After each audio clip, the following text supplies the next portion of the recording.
picture of it, and Yeah, thanks for bringing that into the world. Yeah, yeah. If there's not going to be like an emotional component on it, It doesn't speak to me, dude. Yeah. I'll keep all the Howard Stern plants then. I get it all to myself. Dude, So Stern is gonna be pissed at you. Okay. Uh-oh. Yeah. Hey guys, welcome back to the Gus and Eddy podcast. Oh, you just started it. Yeah, I did. Okay. Did you have a problem? Did you have any grievances you'd like I thought to you air? maybe would want to ask Andy if we wanted to Hold start. on really quick. Andy, would you like to start the podcast? It's already started. Why So you would didn't give you robbed him of a choice. Dude, we No, don't know. no, it's fine. We It's actually fine. haven't learned how to use the snip tool and cut stuff out yet either. I've been recording since the moment I walked through the door, so that's going to be my podcast. You got the little spyglass shit things going in here. What I'm noticing as we're starting too is instead of maybe down through the table, we decided to have the cord just completely stretch across the frame. Oh, yeah, I we might do that. Might loosen the load a little bit here for it. That's a load bearing cord. Careful of that. But Andy, thank you for being on the podcast. Holy You're shit. welcome. Thanks for having me. This is probably, I think you're the biggest guest, so there you go. You're holding that. You and T-Pain are battling each other. Oh, T-Pain? Was T-Pain in here? He didn't come here. It was during COVID, but he said at the end, I'd love to come do it in person. Oh, wow. So maybe we should have done a T-Pain and Andy episode. Oh, that would have been good. nice. A lot of yeah. crossover on that. Yeah, yeah. You probably beat him up too, so. I wouldn't try. I mean, yeah, I I'm wouldn't not either. really into that. He's really into drifting and shit. I don't know about that. He I whips don't. cars and shit around. Yeah, no, I don't. I used to care about cars, and then I had children. Really? And then it just became like, no, these are just like, it's basically like a shopping bag. Oh, You know, really? that you just move around town in, and now especially too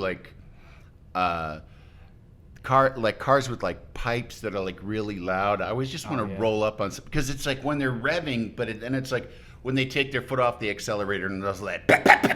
Yeah. I just want to roll up on them and go hey, there's something wrong with your car. Yeah. It's making a lot of noise. I can get in there real quick. Just Yeah. take a peek there. Where it's especially been getting me lately is when you're outdoor dining and somebody does it right past. How many conversations are you interrupting if you're driving a loud car? And there's times it feels like, I think this is causing damage to my ears. Yeah. It's so fucking loud. Dude, you're in the Grove and you're right on the strip, and then someone's just got a Maserati and they're just popping the shit out of it. Yeah. Were you big into fixing them up and stuff, like classic No, car no, stuff, no. or I what? mean, I liked cars. But I mean, I would say it's like the way, my ex-wife would know about purses. Yeah. Oh, that's a so-and-so purse. She didn't make purses or anything. She just, and I was the same way. I knew what cars were coming out. I kind of knew about the history of some cars and stuff. But also climate change really put a damper on that. That's a bummer. Yeah. It really is. It's like, oh, these things are killing the planet? Oh, Yeah. yeah, maybe I'm not so into them anymore. Yeah, so. But I'm being loud at the farmer's market. Yeah. Take that. Yeah. You ever Take that, see- planet. Yeah. We're from we're in the Midwest. I think you are actually originally Yeah, from the Midwest. Illinois, too. yeah. Yeah. Same Iowa, here. right? Or Illinois? Suburbs of Chicago for me. Yeah. Area. Okay. Yeah, I have a lot of family up in Yeah, that's where I went to high school. Yeah. I might have to cut that. I can't dox myself. People go into the old personal information. Whatever town that was. It was Right. No sense. But no, I grew up in Yorkville, which is out past Aurora, kind of straight I have west. family in Aurora. Yeah. That's where Wayne's World took place too. That is Exactly. true. That's put a little animated fun fact at the bottom of the screen. Exactly. Tony. That's everyone in that area. That's all they say. They say, "Hey, welcome." Do you know Wayne's World was Wayne's set World here? was- yeah. Was it even filmed there, or is it just set there? Probably not. I think it was in I LA. think it was just set Well, there. definitely during SNL, it wasn't. It wasn't filmed Yeah. there. Well, that was always the reference, they would say from Aurora, Illinois, and I don't know where that came from, but I mean when it was on SNL, Yeah. the first time, and I mean Dana Carvey and Mike Myers, neither one of them have any Illinois connections as far as I know. I think assume Mike they Myers was in Second City at Chicago, but I don't think why pick Aurora? Yeah. Yeah. Because especially people I know that just moved to Chicago and didn't grow up in Illinois don't know Aurora ever. No, Yeah. no. I'm not sure where that came from. Maybe they just looked at a map and just picked it out just a little funny bit further name. out. Yeah. So you gotta do. It's not a bad choice for the comedic purposes of it, because Aurora's kind of a bummer. Yeah, yeah, it was where I grew up. Aurora was like when you went to town, that's where you went. Like going into the Chicago, that was fucking terrifying. Yeah, you wouldn't level. do that. Yeah, unless it was a Cubs game or a Bears game or like maybe a museum. You didn't, it wasn't until I was probably 17, 18 that I, dared go in the city to see a concert or something. I used to get so overwhelmed going to Chicago, just being around that much when I was a kid. It was like too much for me to handle. I would always just like be like, okay, there's way more people than I thought. Yeah. There's a lot more people alive than I was currently thinking about. It's so funny in reference to like other cities. It's pretty comfortable, easy city. Yeah. Did you do like I saw you did a lot of improv shit. Was that like in the heart of Chicago where you started doing that, or like? Yeah. I went to film school in Chicago. I started out at U of I in Champaign-Urbana, and then I transferred to Columbia College to go to film school, which the best part of that was that I had been out of the house for 2 years in Champaign, and then I had to move back home. That was awesome. It was really, really good. And so I commuted into Chicago. And when I graduated, well, I didn't graduate, but when I was done, I'm like this close to graduate. I finished all the classes, but I realized too, like, I don't need to do that screenplay and those 2 papers. Yeah. It doesn't matter. Yeah. But I was working for a moving company, and then I started working in film production.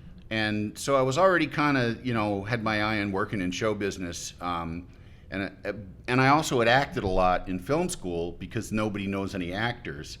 And if you're halfway decent at a screening, afterwards you'll have 3 people say, hey, will you be in my horrible movie that'll take 36 hours of your time next weekend. And a friend of mine started taking classes at Improv Olympic, and that seemed there was Second City and there was Improv Olympic, and at the time Second City seemed like a lot of classes for not much. I had to go through these 5 levels of classes before you got on stage. And Improv Olympic was much looser. Del Close, who's like this improv guru, was teaching there. And so I just started there and really kind of, it suited me because I didn't know if I wanted to perform and I wanted to write, and this was like a nice combination of the 2, and I didn't have to think about it or do any homework. Yeah, I could just do show it. Up. Yeah. I had a facility for it, so it was like, oh, okay, That's, I think, in a way what attracted us to the internet stuff, where it was just kind of like, I don't know if I can handle like all of the mastering everything to make stuff, and this is like the real, I can just kind of put it out there right away and do something. Not saying that it's like ultra similar, but I still think it's kind of that I don't think I can go to film school and learn everything and be really good as like a director and then figure it out. I don't think I have the capacity for that. Yeah. Well, it's just so nice to just not have to run shit past people too. Like you can just get some tape and paper and be like, I'm a pilot. See, here's my dumb thing. I mean, it's great practice, and practice is what you need. And for performing, it's stage time. And at Improv Olympic, you got stage. As soon as the woman that ran the thing thought you were competent, she'd put you on stage because it's like, oh yeah, there we go. There's somebody to, sell 2-for-1s, or hand out 2-for-1s on the street. Sorry. I was just gonna say, how do shows work and stuff? Like, do you ever have any? You just trying to get people in off the seats, or I don't even know how like the big improv scene would work. It would be Improv Olympic. It had like a following. However, junior teams, because they were like different teams, and I don't maybe 6 teams at a time that were like 6 or 7 people each. The junior teams, it would be like the entire audience would be just all friends of whoever was up there. That's great. Yeah, and I mean the UCB is kind of like that too. Like you go to shows of like younger people and you realize like, oh, these are all just people. Yeah, and but we would stand at L stops and pass out 2-for-1s and like drink tickets and flyers and stuff. Somewhat, and then too, you would get the actual improv. Some of the teams would get kind of a following in town, and it would be they would not have that, and they could also like go to other. There was a couple teams that would then go to stand-up clubs. Yeah. And do little improv sets there, and had somewhat of a local following. Man, that's awesome. Did you do any improv in like high school or anything, or was that the introduction? Just jumping right into it after that was school? the introduction. I never. I mean, I never even. I didn't think about anything that much. Honestly, I knew I liked performing. I knew I liked telling stories. I knew I liked writing. I knew I liked being funny. But then it was kind of like, like I told a high school guidance counselor, when I was looking, when they're talking to you about college, I was like, I want to write. And he's like, so journalism. I was like, no, not really journalism. He goes, do journalism. And I was like, okay, I'll do journalism. So I started out at U of I, like going towards journalism. And then halfway through, actually, because you just did liberal arts and sciences the first 2 years, and then the last 2 years you were in the College of Communications, and you had to keep your grade point up and everything to get in there. And I did. And I went and talked to the dean there, and the dean, when I told her what I wanted to do, she's like, you shouldn't be here. Really? Like, you should go to a different school, which I had not intended. But I knew, like, oh, she's right, because I don't want to, because you could kind of cobble together a film degree there, but it would have been like an independent study through the art department, and that's not what I was interested in, you know.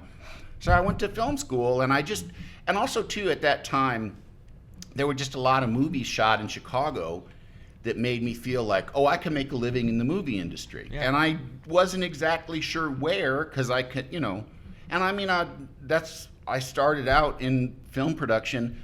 Most of my initial time on a set was doing PA work, doing prop work, doing second AD work. So I mean, I've been on sets, and that's been my job since I was like, 21. Right. I love that. Yeah, and I also think too, it's like I have a bigger, like a more holistic idea of what it takes to make something, because I have loaded trucks, and I picked up the camera package, and I drove the film in a fucking blizzard to Kodak to get it processed and stuff. And a lot of people don't understand. They'll be like actors that'll just be like, what's taking so long? And it's like, you wouldn't have the first fucking clue what's taking so long. You don't have to do a fraction of the shit that everyone else is doing. Right. And you don't, or just you don't understand, like, like what this special effect entails, or what lighting this thing takes. The lighting though it takes way too long. I can't. That's been I went to a shittier film school. I'm not getting put up on the wall. I'm sorry, but and like just those technical skills, I've never felt like I learned as much with like proper lighting and stuff. But that's been my kryptonite every time. It's like, I can't do this. I mean, we got 2 shitty panel lights here. That's it. We used to have 3, and then one of the cords broke, and we just didn't realize it. Now it's kind of that little midnighty vibe. Yeah, I also realized. Even the hairlights are just, we didn't do it.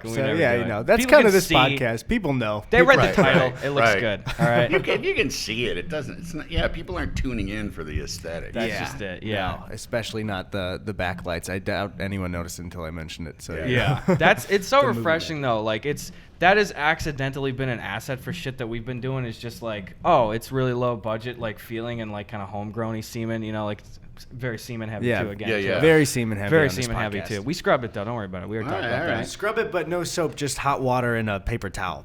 So it's just kind of moved around, but no, it's just tape and paper for most of our shit. I love the vibe of this stuff. It's easier. Yeah, it became a thing where people are like, oh man, this reminds me of like kind of earlier internet where people didn't care, and it's like, we don't care. That's what. That's how it What an aesthetic we've cultivated here. Anyway, no, I was going to ask you, too. I got to bring up, you're in I'd say probably one of our favorite movies of all time. You're an Elf. Oh, yeah. Yeah. How was that? All the boardroom scenes and stuff. I got to ask about that. Oh, it was really fun, and I was really glad to be in it. And especially now that it's like a fucking Christmas classic. Like I'm in a Christmas classic. Not that it like means a ton of money. I mean, I do make some residuals from it, but it's not that much. Yeah. But it is really nice to be in there, and it was really a fun shoot because, first of all, an old friend of mine, a guy named Kent Alterman, who he was the studio executive on that. He was the producer, and he found that script and put Will Ferrell with it.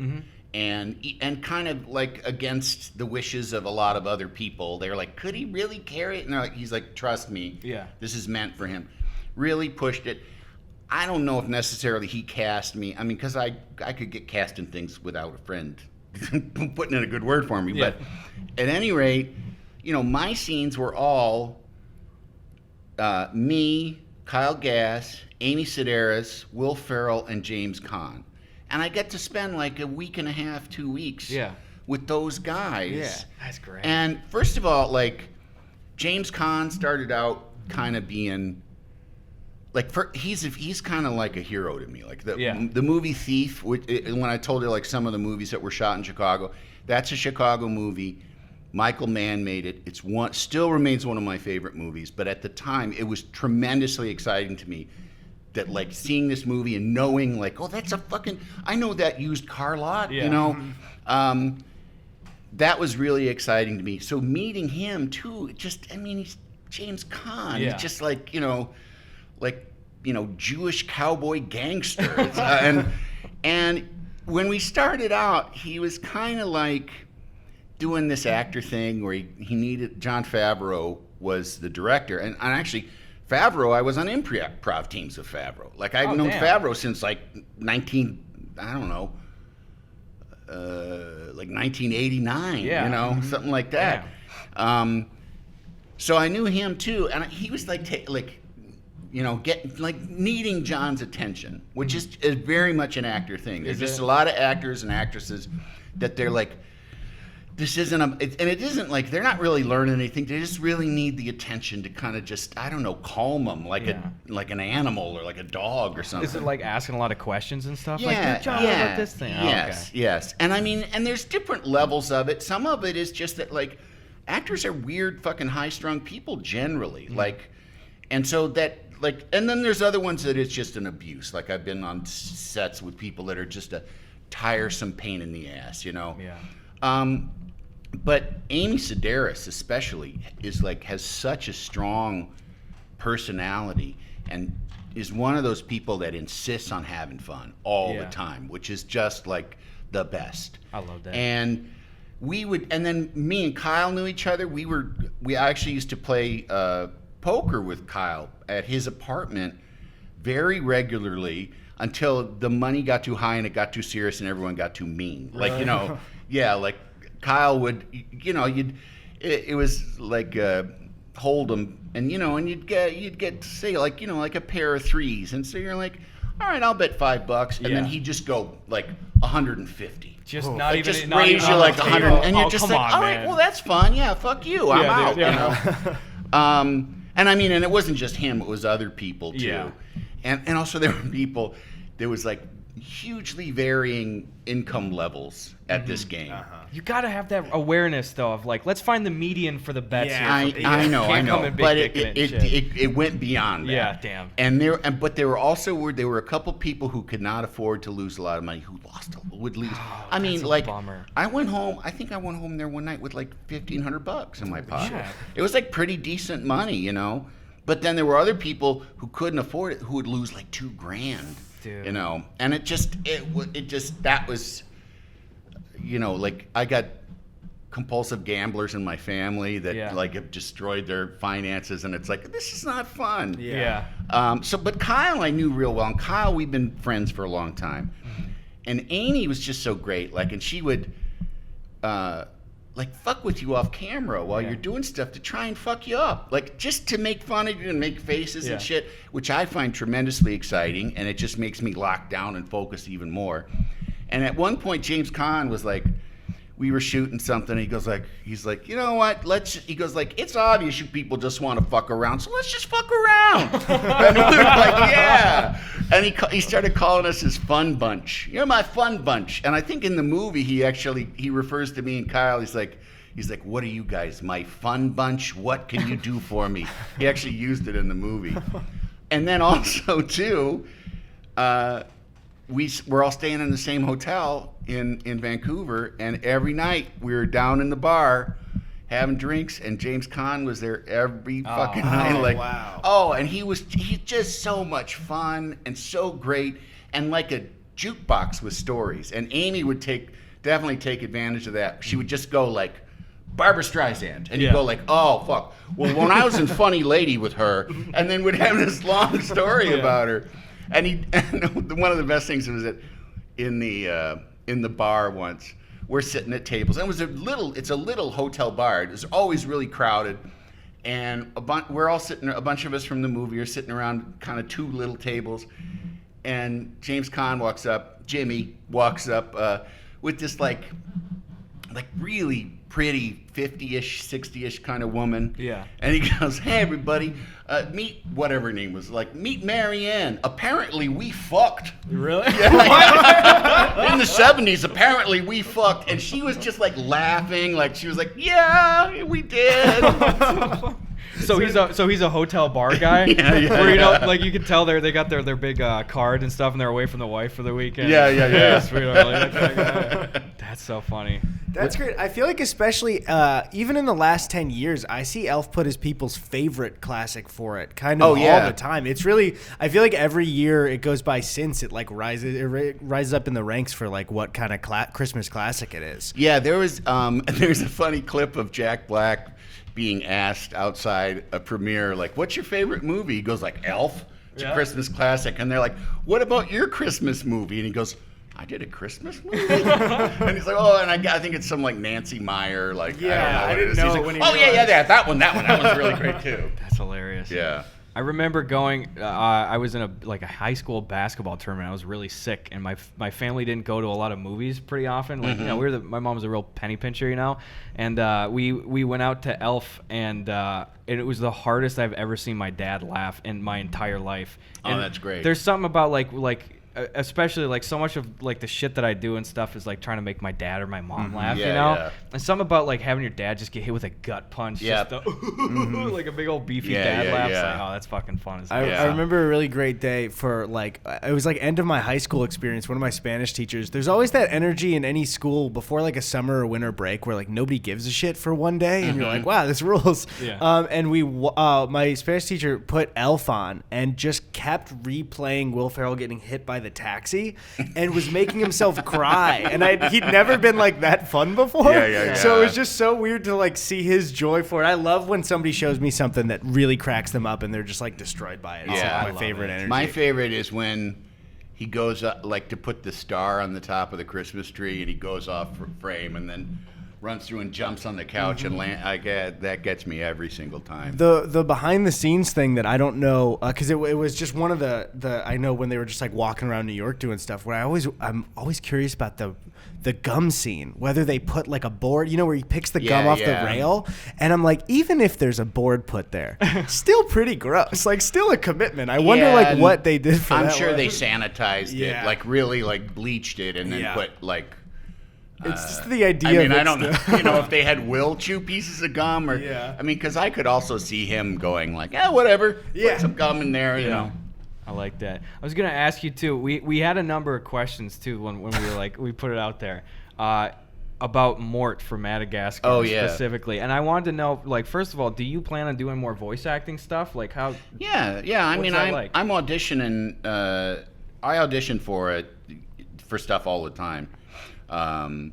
But because it's COVID, it's like you're reading it at home yourself, which really does make a difference. You like, it's better when you go like what it used to be, and also just like the voiceover world really changed over the last few years because of the quality of home recording, you know, that you could do. You used to have to go to a casting agent, like in New York City when I lived there and I was doing a Conan show, and after I still did. You know, I used to do a lot of commercial stuff too. Like Reach toothbrush, I was their voice for a couple of years. Oh, cool. KFC for a minute. What'd you do for KFC? Just like I was just in. I don't remember the campaign. There was like a little cartoon Colonel, and then there was just a voice that said like, you know, but I would have to go in sometimes 2 or 3 times a week to do regional price differences. Like Really? Yeah. Like 2 piece and a biscuit, for only $1.89. 2 piece and a biscuit for only $1.79. Yeah. 2 piece and a biscuit for only $2.19. Why don't they just block them all out and be like, just ship this? This is the East Coast. That's Because higher. it's regional. There's regional differences, and I'm like I say, and that was like it's good money because you're going back and you're getting these session fees for all these little changes and all these regional differences. And I remember once I asked him, I was like, do you really have you have to put all this all the time? You got to be changing things, and you couldn't have the same deal. You'd have to change the deal till it's like family bucket for only $14.85. Yeah. And I asked one of the agency guys, and he goes like, he's like, it's fucking depressing, but he goes, there have been a couple weeks where they just like let the ad buys drop, and he goes, and you can see in sales pizza and hamburgers, like chicken goes down and pizza and hamburgers go up. And I mean, he has a vested interest in telling me that because it's his business that's, but I don't think he was lying. I think it was like, and I think people do need to be like, I'm hungry. Oh, chicken. I like chicken. Yeah. Hey, idiot, it's right here. This is what it is. You can go down the street, get that shit right now. But yeah, I do. And I've done other cartoon voices. I've done, and I just auditioned for like 3 different things just like a couple days ago and sent those off, and we'll see, Yeah. The Mort one is what I would say top 10 surprising IMDb fact ones where I just had no idea it was you completely. It's just such a... I'll be real with you. I found out last week He that found you were out, Mort. Oh, really? And I watched every one of those movies, and I just was like, no way. Yeah. That's great. No, it's... Yeah, no, I got that job. There was a NBC animated DreamWorks show that was going to be the Siegfried and Roy cartoon. Oh. And when was that? This probably would have been like... Those are the Tiger guys, right? Yeah, those are the Tiger guys. I mean, it would have been whatever the date was that the one of them got mauled on stage. I was like, is that the ending one? Because that show was set to debut like 2 weeks after he Oh got mauled. my God. He got mauled. And a guy that had been the head writer on the Conan show, Jonathan Groff, when he left, that was his first job after being head writer on Conan, was running that show.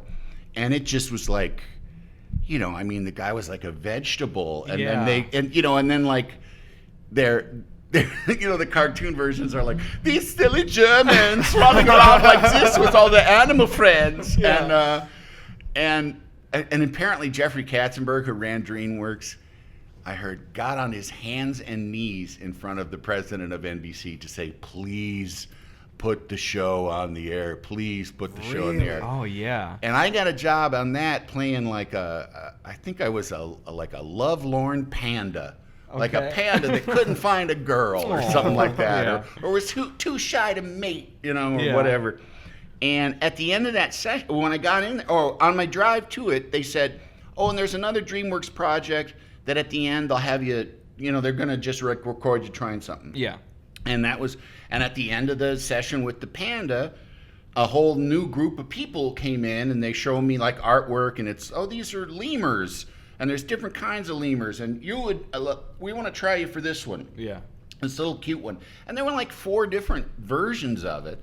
And then they just, we tried different voices, and I just did a very high voice like this with the accent.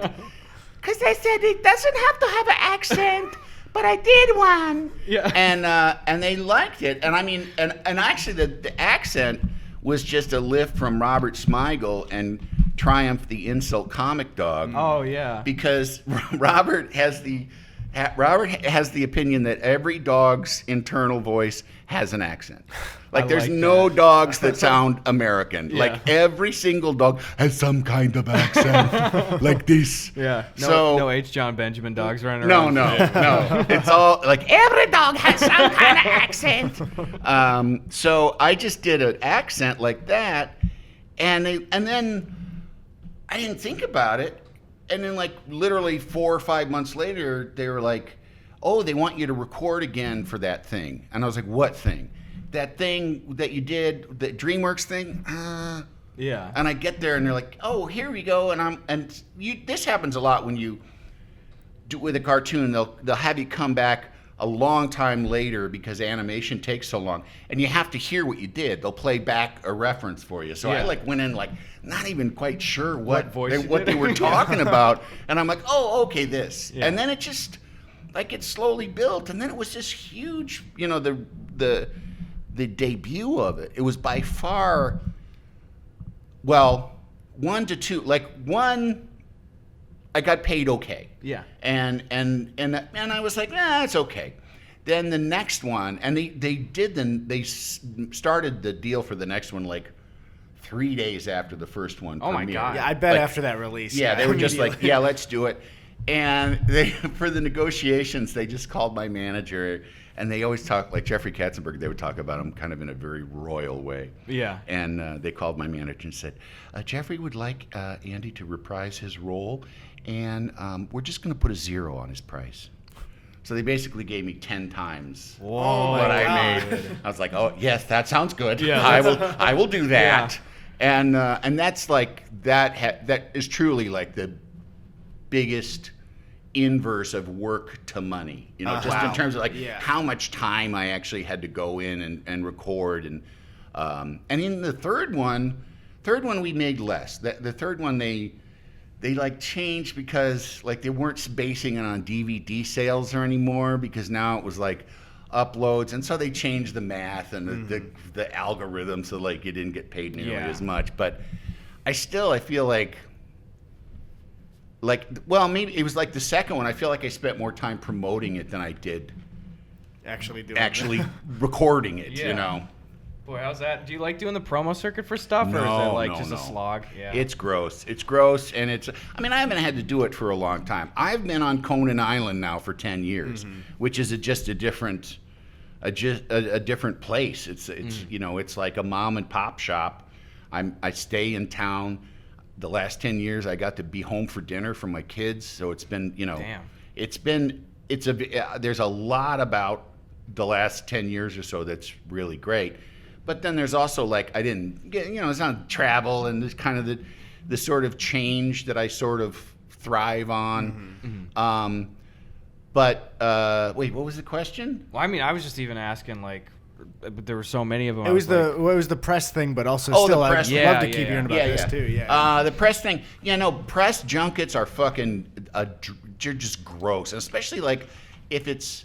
I haven't done a lot of good movies.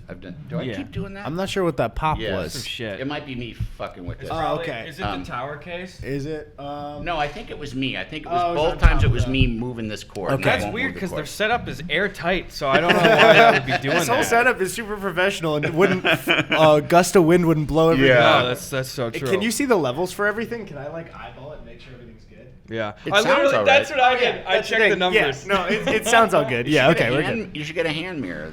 Oh, that's a good one. Yeah. A little rear view. Press junkets are, and it's a thing too that, people complain about actors complaining about it, and people in show business complaining about it, but nobody sets out knowing that they're going to spend 3 fucking days in a hotel suite being asked the same fucking thing over and over and over. And especially by incredibly lazy supposed reporters who'll be like, so, you're playing a mobster. What's that like? Yeah. And it's Or how do you like that? What's it like working with X person? Oh, it's all. Tell a funny anecdote. It's, and then they do it. They change it up. So first you're one-on-one. Then they'll pair you with somebody, and then you'll be on a panel. Of 4 or 5 of the people, and then you'll be on a bigger panel in a bigger room. But it's all the same fucking things. And for me, having been trained in improv, and particularly the kind of improv that said you can't do anything twice, it would make me fucking bananas, because I would say, they'd ask me a question and I'd have a pretty decent answer to it, and then the next time I'd feel well, I already said that. Yeah. But it's you said that to fucking, KBB in Topeka, and this is, somebody from France. Just go ahead and say the same fucking thing. There's going to be one guy on the AM radio. Wait a minute. I heard that quip before. Shitty anecdote. So, I do not miss doing the press stuff, because it's just, and no, like I say, nobody trains for it. It's really dumb. I don't think it really does anything other than keep press people working, both people on the studio side and people on the entertainment reporter side. And it's, I mean, all publicity to me. I've been on this talk show for a gazillion years. I don't really know if it really puts a dent in anything. To like go do the junkets and shit? No, I mean, like somebody coming on our show, I don't know, Josh Hartnett comes on our show. Pearl Harbor 2. And he tells, I don't know that puts any more butts in seats, Yeah, I would say it probably does more for the person than the actual thing they're promoting during it. But I don't even know that. I just think it's like, it's just, you gotta, they're like, look, we have literally 3,000 people working for us that do this. So, you can't, because also for me sometimes it's like, why am I going to give you funny content? Like they're like, come on, you have to. And it's like, no, I don't. Yeah. Especially when you're trying to think through the lens of like, the little snippets that they're going to use online. Because we see obviously a fraction of probably like the press junkets and coverage and stuff, but whenever we go to even just like an industry specific like YouTube event and stuff, you don't know any of the fucking publications and shit. And you're aware, like when you're talking to the host, you're like, give me a sound bite so I can use this as like a Snapchat link for 10 seconds of shit. Right. Like, give me content for my show. Yeah. Like, give me something funny that I can use to get interest in my thing. And I'm always kind of like, and I got my own stuff. Even like you said, with the little bit that we've done, and I'm sure with your improv background, there's a little bit of you when you start doing it to be like, oh, I kind of want to like break the format here and be like kind of weird in the interview.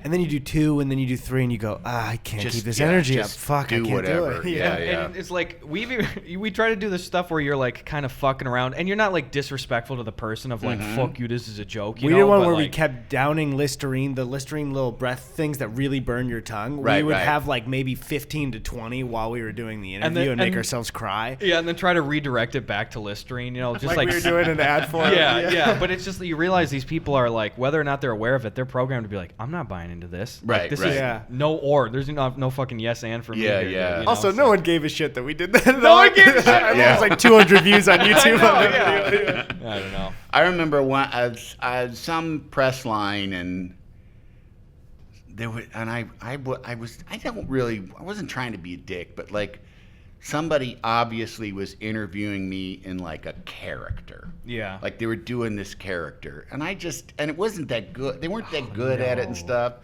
And then I think it was after she stopped. I was like, you don't need to, like, you don't have to do a whole big character thing. And she goes like, character thing? What are you talking about? And I was just like, no, I don't. She was bullshitting. She was like, she didn't like that I was like going like, hey, come on.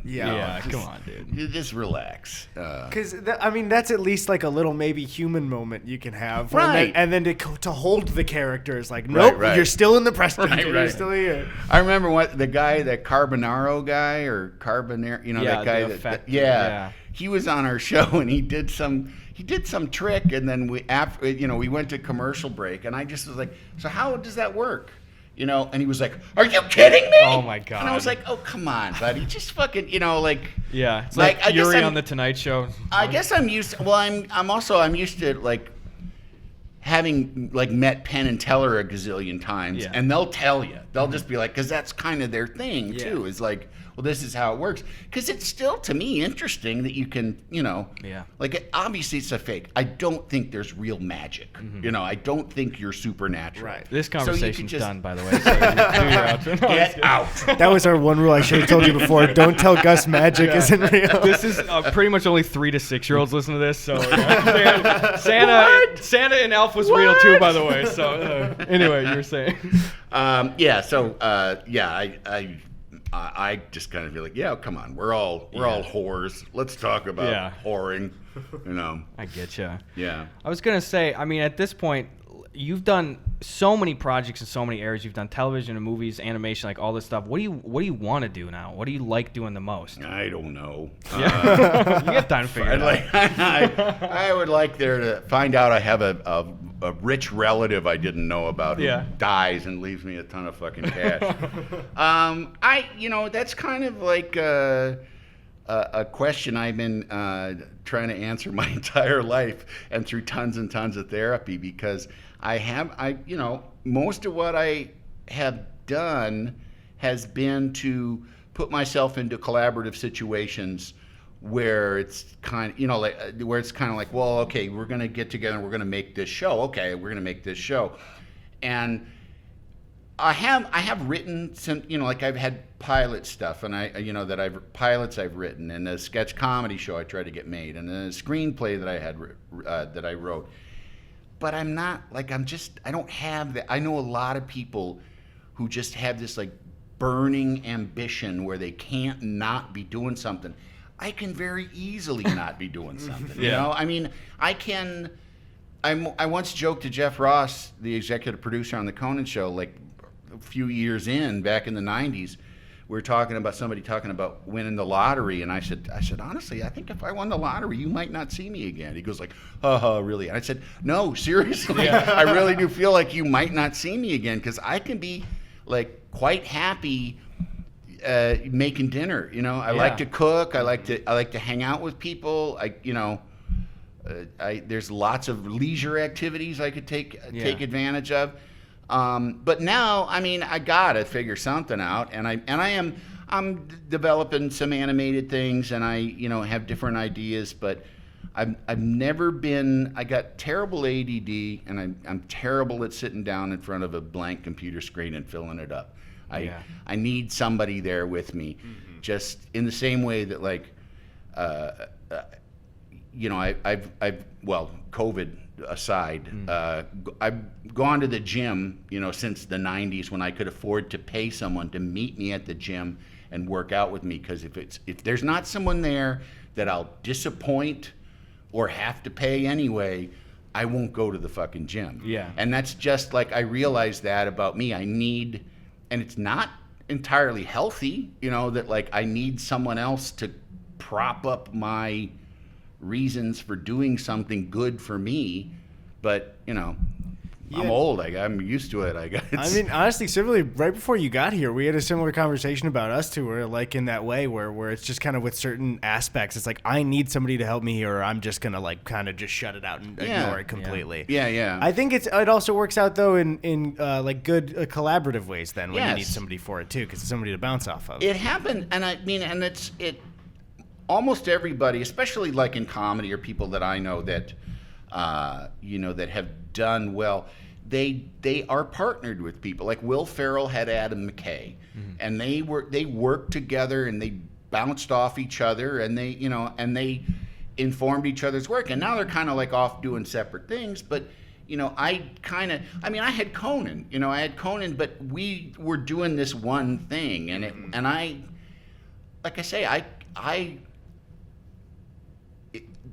the last 10 years of doing the Conan show too, it's like I had a job. I'm like, well, why if I go home, well, why would I do more work? Yeah. I'll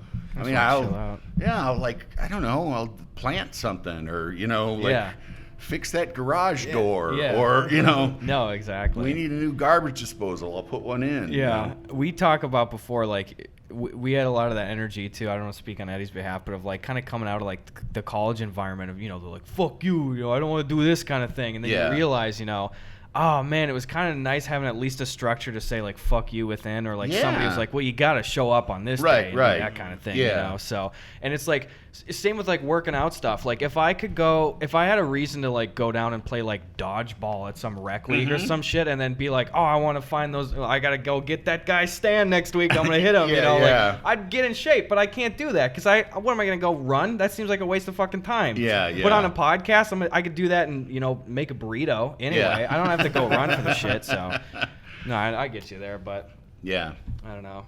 I was gonna ask too, do you do like gardening and stuff, or like you do planting shit? I used to. I mean, putting random stuff. No, I mean, I got a divorce, and I live in a rental house now, and I feel like I don't own this place. I'm not planting anything. Yeah, fuck you. Yeah. Improve your own property. It has a nice back. I mean, my daughter will tell me that because like it has a really nice backyard, and I have a big dog, so that was like it worked out great. But the front yard's like kind of boring. Yeah. And around the house there are kind of these like boring. They look, they look like wild grass, like some sort of, prairie grass. And my daughter's like, we should put something better in there, something nicer in there. And I'm like, it's a lot of fucking work and money. And, and I don't think I'm going to be buying this place. I mean, maybe, but it's like, that's a lot to leave behind. Yeah. Hey, you got to choose a different bonding activity. Like, do something we can take with you, and it'll preserve its value for us. She's 15, and we're not. She's not into like. I mean, we have a lot of fun together, but she's 15, and she's like. It's really. I didn't want to hang around with me that much. Yeah, I got a younger sister that's like that. Yeah, I feel old. I'm 10 years older than you, but like I don't know how to talk to you. Come back home. So I don't even know what fucking apps people use. I'm like these kids, like the goddamn like my sister's like 15, 16 and shit. Yeah, you're different. It's a different world. I don't know how to like speak to you and stuff. Yeah. But. Oh no, my son's 20, my daughter's 15, and when I'm around them, they talk about things where they might as well be like speaking Lithuanian because I don't know, and they'll show each other videos and it'll be something Cardi B is saying about ABC Jim and they're like he's going back to Paris. Fuck that. Like, what? Okay. No. I agree. That's a good take. Good. Toss my hat in that ring there. Yeah. Your kids have any like performing stuff they like doing? Are they song and dance folks or what? No. I mean, my son's an artist, and my son's he's a painter, but I mean now he hasn't, the COVID he hasn't. He goes to USC. He's in art at USC, but art school over the internet does not really work out that great. So it's the worst. Yeah, it was this last semester. He actually took a break this last semester, which I totally because it's like first of all it's like tens of thousands of dollars that you're not spending learning about art on the fucking computer, sitting in your home in your bedroom. But he never was like, he worked on plays, but he did tech on plays. He didn't really have a lot of, he used to play guitar, and he would do, like sort of recitals playing guitar. Mm-hmm. And my daughter's a pretty good actor, but, and she was always very much like a performer, like when she was a little kid. She's like one of those little kids that was just like, and she's hilarious. And, but I think when she just hit like puberty and was like, I don't want anyone looking at me for the next 6 years. Yeah. So she's like, she's a freshman. She hasn't tried out for plays yet. Not that there's been plays to do. Mm-hmm. But she is definitely lately she's very much interested in film and like watch it. That's cool. She's like trying to have me watch like Russian film school kind of movies, and I'm like, honey, I did that. Like, can't we just watch a dad movie where somebody shoots up Prague? That's do you want to get into the fan questions we got? We had some Twitter questions we got in as well. You a big social media guy? Well, I mean, I've been on Twitter for a long time, and I like Twitter, and Twitter is actually. I got friends that I met from Twitter that are like actual real friends of mine, and I have people on there that I've had like a years-long relationship that I've never met face to face, but still feel like, there's a real connection and a real. I mean, it's not obviously it's not like a real, but it is like there's people I know that I care about what happens to them, and it's fun. I like writing jokes. Yeah. Something funny occurs to me, and I can share it with people and just get kind of that pure enjoyment of telling somebody a funny joke. Yeah. And it's you're having a conversation with people. Yeah. You are actually talking to people. That's the whole the whole point of the thing is that you are getting some social enrichment. But But like Instagram, I don't really.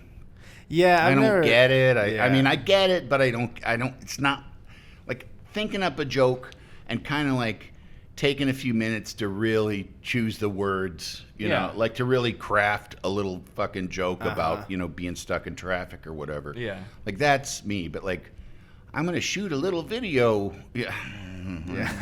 Nah, it's not, That's what I loved about Twitter, especially even. I really love when people also, with the joke, build on it and are getting really funny in the replies. Like, there's nothing I love more than thinking I put a good joke out and then reading, like, everyone's being funny under this. This rules, too. Yeah. That's such a fun, like, collaborative thing. Twitter's probably the one that grabs me the most out of any of them, just because it's so fun to just, like, just have a random thought and be like, I think this will just be fun to put out there and just have, dumb shit to say. And there's a kind of if you're the kind of person that I am, which is somebody that like thinks in terms of jokes and kind of always has. I've always like been saying funny stuff to the person sitting next to me in church or whatever. And you can tell a lot. Like there'll be like somebody that I've never even met before, and I'll see something, they'll say something that's like, that's a good weird joke. And then you can look at their thing and go like, oh, I know who this person is. Yeah. Like I understand this person. Yeah. There's like a kinship, and it's usually pretty true. It's like, usually it's like, yeah, this person is, I can tell in just a few little beats that this person is funny. And then they, they're pretty funny, I like that. I know what you're saying. Like, if they bother you, like, you can find this information from their profile and, like, track them down and, like, attack them is what you're saying. That's what I'm saying. Like, oh, that That's kid, what I'm saying. he goes to Jamestown High School. That's I right. can find that. That's right. I got a week off. I can travel. I think one thing I love about it, too, is that there's a lot of people that maybe aren't interested in performing, but were always maybe meant to be a really funny writer. Yeah. And they can just get like a ton of, I guess not like attention is the goal for it, Right, but at least right. some recognition for just being Right. funny online. That's a whole thing now, is just being a funny person on Twitter, Yeah. Yeah. Build a whole goddamn career around that yeah. at this point. Yeah. No, lots of people. There's a lot of people who started tweeting and now they're writing, and That's directing wild. or whatever. Yeah. Yeah. Just unintentional, like, little, here's my... There's a ton of people. There's Application. kind of a whole like path for that now. Mm-hmm. Is having a good Twitter account and getting a job on a comedy show. There's a Yeah. lot of people I Yeah. love like That's that. weird. Twitter's been really good for women that way, especially in comedy, where there's a lot of women that was their, their like entree into actually being professionally funny, and in an industry that's not particularly welcoming to them. So Well, it feels like it levels the playing field. Like, anyone can have, in that character limit, say a funny thing. Yeah. Yeah. Boom. Yeah. That's the bar for entry. That's awesome. All right. So anyway, here's preguntas. That means English. That means English. That means questions. in We English. always just make sure people are aware, We've even done though we about say it every week. About 100 of these, and we just want, someone's gonna miss it. So it's questions. Someone could always be new and also dumb. Right. So we Yeah, got to cater to right. them. The big two. You know how it is. Well, they should be able to tell by the rising inflection at the end of the statement. They you go. should. Yeah. You got. I'm sick of walking you fuckers through this. Yeah. Okay. Look it up. Anyway, here's one. At some lefty fucker says, "What's a weird thing that you ate when you were a kid? Weird. You have like a dish, a meal." A weird thing that I ate when I was a kid. Do you guys ever do? Do you have any siblings? Yeah. Do you ever do weird like food combination challenges things? Sometimes if my parents were gone, we'd go like, we're making a combination dessert. Grab Yeah. everything and just smash it together. My kids used to do that. I don't remember ever doing that with my brother. And like the weird things that I would eat as a kid would be like,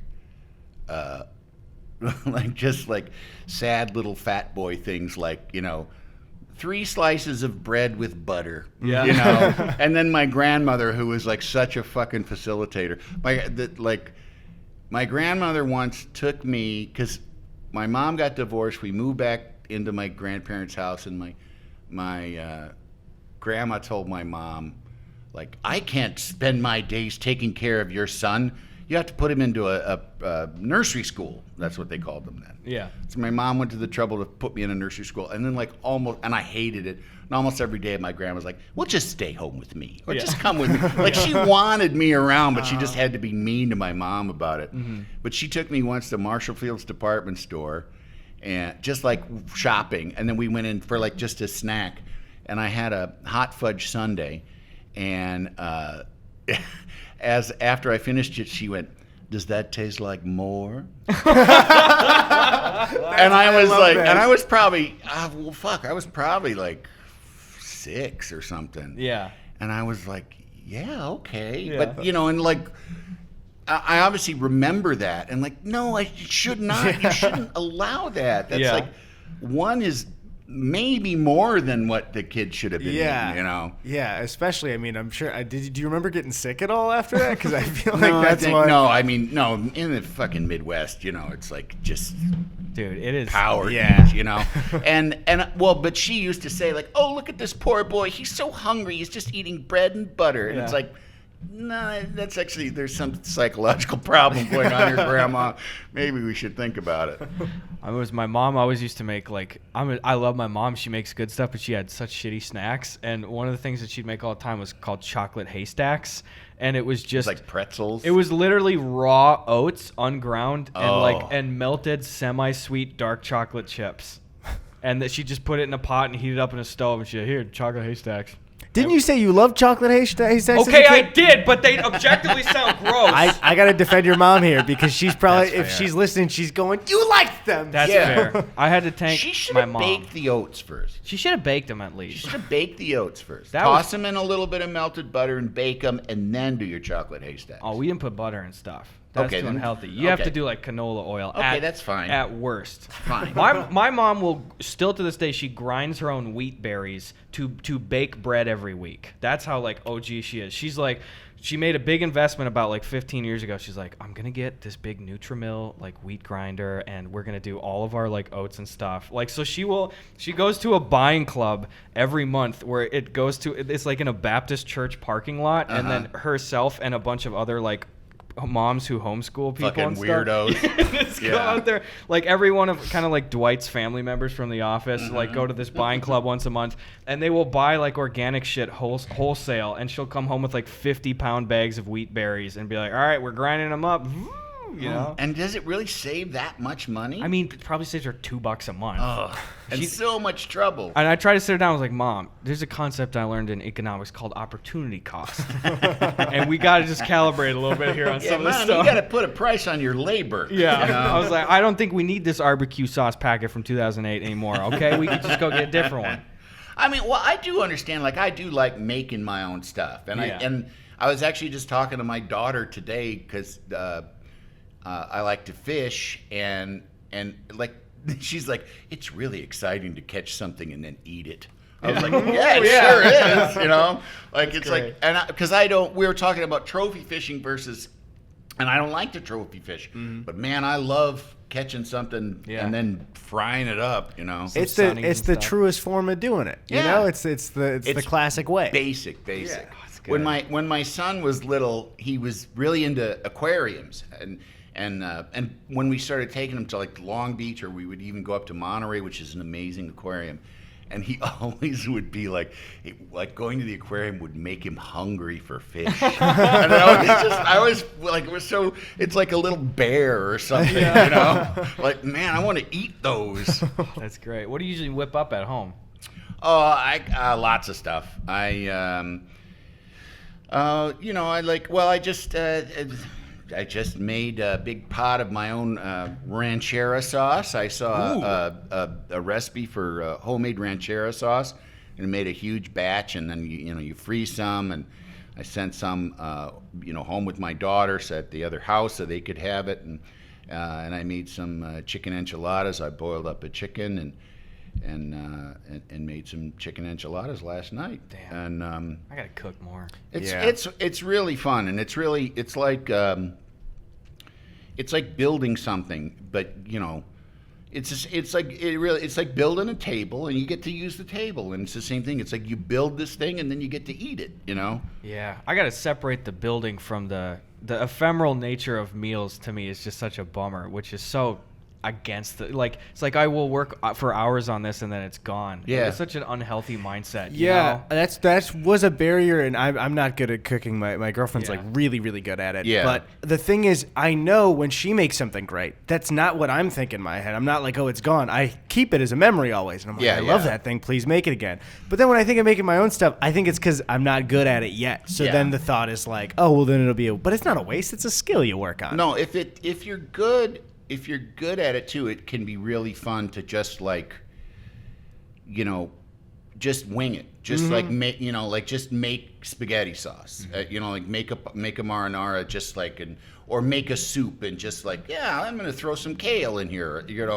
Or just the other day I did a fridge cleaning meal. I had some mushrooms and some onions and some asparagus, and I got a couple of little pork chops and cooked them all in a with some white wine in a skillet, and one skillet, and it was fucking great. See, that sounds great. Yeah, you put some music on and it's cook? Fun. No, I had baseball on. It's baseball season, so I put the games on because I follow the Cubs and the Dodgers. So that's cool. That's usually enough. That's that's like 6 fucking hours of baseball most days. I had mentioned around a group. I was mistaken in thinking how common Wrigley Field knowledge was for everyone, and I surprised a whole group of people when we had a bonfire and nobody knew about the pee trough that everyone has to stand around. Yeah. Where I was like, wait a minute, so the rest of you guys didn't have to just see a bunch of old man penises peeing in a trough together. And also when you're little, having to pee so bad and just not being able to do it, and it's the only place you're going to get to pee. So I'm I can't do it. For people who are unaware, I believe they changed it now. They did a lot of updates. I think they did a lot of updates to Wrigley. I'm actually going Friday. I'm going back. I'm going to Chicago on Thursday, and we're going to the game on Friday. I'm going to be in Chicago on Saturday. Oh, really? Yeah. I was actually going to go to the Saturday game, but it didn't mix with everybody's schedule. But I think they'd made a bunch of updates. But for people that don't know, all of the urinals at Wrigley Field were just like a trough that you'd stand around. It was in the center. Most of it was in the center of the bathroom, right? So you just kind of stand around, and there's a little wall. No, the troughs were along the wall, and they were stainless steel, just a big stainless steel trough that you peed into, and then water trickled down. In the center there was a round sink that you would wash your hands, and it was a sink that you would step on. I think you would step on something, and then water would come out it was like a sprinkler head all the way around. So it was just one row of spouts, and it would spray down into then another trough, and you could step on it and wash on this lever on the bottom and wash your hands contact free. I was combining the two things. Childhood trauma. Because it does seem pee in the round thing in the middle too, because they are both troughs. Yeah. I used to have that at the old Metrodome. I'd go to Twins games all the time because we were an hour and a half from there, even though I was in Wisconsin and shit. And it's just, I can't pee like that. I'm so fucking Are you from Wisconsin or Iowa? I'm from Wisconsin. Oh, okay. But we were about an hour and a half across the border to Minnesota. So I it's see. Twins, Wild, all that Yeah, stuff. yeah, so yeah. Getting gut wrenched for the Vikings every year, it's a seasonal thing, but you know how it is. That was just such an experience. I feel especially going to baseball games as a kid would introduce me to grown man life that I had never seen before. It was just such an experience always to be I think this is where I'm headed, but I'm so confused by this world. I have no idea. You're just when am I gonna start wearing a belt and liking beer and shit that? When am I gonna be angry all the time? Anyway, so that's about it, probably. Yeah. Okay.